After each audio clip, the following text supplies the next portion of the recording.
ईश्वर सृष्टि में मनुष्य हूँ सर्वश्रेष्ठ प्राणी और विकसित प्राणी जहाँ ज्ञान गंठाधर अच्छे तेणु आम जेकोसी कर्म करने प्रति आम जो कर्म करें निहती भाव प्रति डेडिकेशन बा भक्ति भाव रखा ताहले कर्म कर सद्गुणर अधिकारी देश तथा समाज मंगल कर गोटे कथा कहबी ये भारत हूँ आर्यभूमि तपोभूमि वेदभूमि जो आर्य मैंने कौन करते ना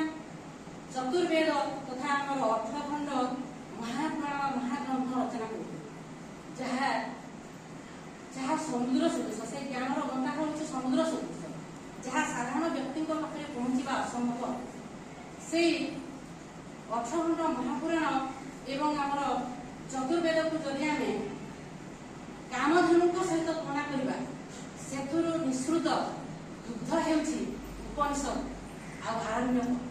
एवं से आरण्यक बा उपनिषद जो दुग्ध से निःसृत घृत होउछि आमर श्रीमद् भगवत गीता जहाँ भगवान श्रीकृष्ण समर भूमि श्री अर्जुन को शिक्षा देते